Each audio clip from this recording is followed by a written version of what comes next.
안녕하십니까. 계속해서 대구 경북 소식입니다. 대구와 경북 지역에 내리던 비는 낮에 대부분 그치겠습니다. 지금까지 내린 비의 양은 대구 24.5, 영주 66.5, 청도 62.5mm 등이며 앞으로 5mm 안팎의 비 또는 1에서 5cm의 눈이 더 내린 뒤 낮에 대부분 그치겠습니다. 오늘 아침 최저기온은 대구 10.9도, 포항 17.3도 등으로 겨울 아침치고는 꽤 높은 기온을 보였습니다. 낮 최고 기온은 대구 13도, 안동 11도 등 9도에서 16도의 분포로 어제와 비슷하겠지만 내일은 아침과 낮 기온이 오늘보다 5도 이상 떨어지고 바람도 강해 춥겠습니다. 대구지방검찰청은 20대 국회의원 선거를 앞둔 지난해 말 대구의 한 장애인 단체에 라면 100상자를 살 수 있는 현금 105만 원을 제3자 명의로 전달한 혐의로 기소된 유승민 의원 보좌관 49살 A씨에게 벌금 500만 원을 구형했습니다. 하지만 보좌관 측 변호사는 기부 주체인 제3자가 분명한 만큼 무죄를 선고해야 한다고 주장했습니다. 유 의원 보좌관은 회계 책임자가 아니라 유 의원 당락에는 영향을 미치지 않으며 선고 공판은 다음 달 6일 열립니다.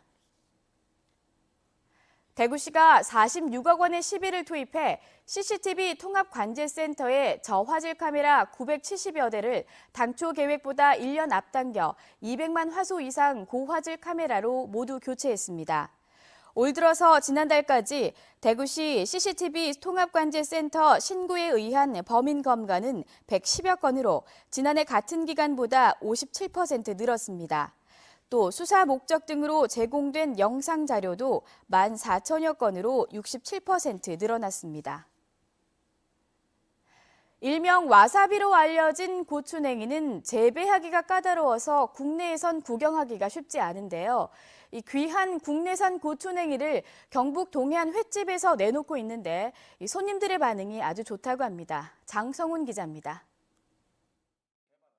포항을 대표하는 음식인 물회에 고추냉이 잎과 줄기를 썰어 얹었습니다. 생선회와 과메기에는 쌈채소로 딸려 나오는데 특유의 맛과 향이 음식의 격을 높여 입맛을 사로잡습니다. 상추나 깻잎보다 이게 매콤하고 알싸하고 맛이 있는 것 같아요. 회하고 어우러지는 맛이 있는 것 같아요. 강원도와 울릉도 등 극히 일부 지역에서만 재배하는 고추냉이를 맛볼 수 있게 된 건 지역에서도 올해부터 재배를 시작했기 때문입니다.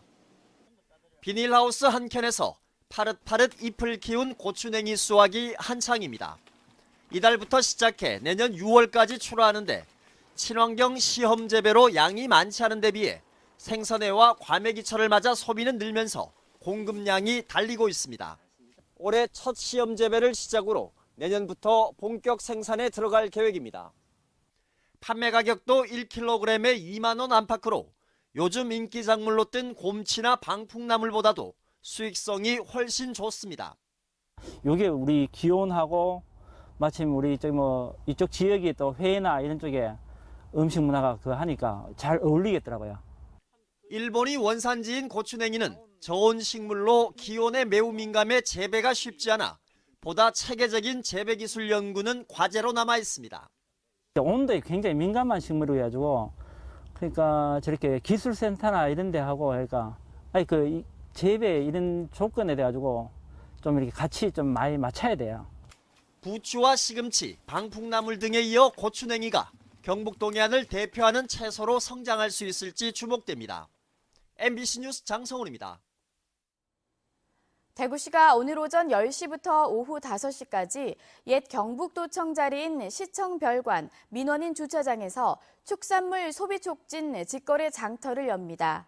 축산물을 시중가보다 20에서 35% 정도 싸게 팔며 대구에서 생산된 친환경 쌈채소 등도 구입할 수 있습니다.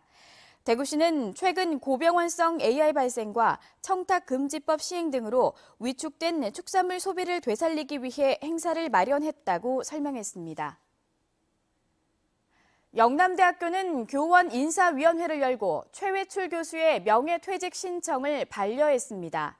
2021년 8월이 정년인 최 교수는 박근혜 대통령과 가까운 사이로 박정희 새마을 대학원장과 부총장 등을 지냈는데 최순실 국정농단 사태가 불거진 뒤 새마을 관련 사업 특혜 등의 의혹을 받아오다 최근 명예퇴직을 신청했습니다.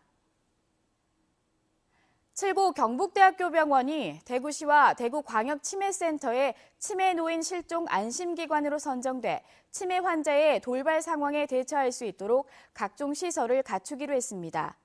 현재 65세 인구의 약 10%인 68만여 명이 치매를 앓고 있으며 치매노인 실종 사고 접수도 지난 2014년 8,200여 건으로 해마다 늘어나고 있습니다.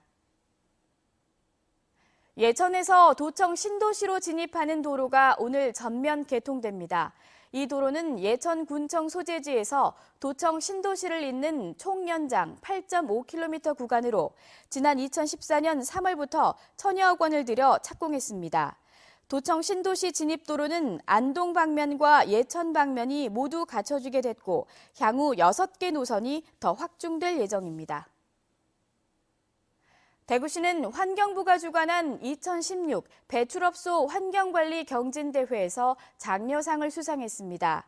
대구시는 섬유 제조와 환경 기초시설이 밀집한 염색산업단지에서 악취를 줄이기 위해 다양한 시책을 펼친 점이 좋게 평가받아 장려상을 수상했습니다.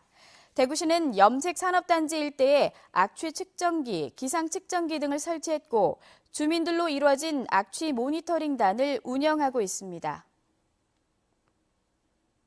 이상으로 생활뉴스를 마칩니다. 고맙습니다.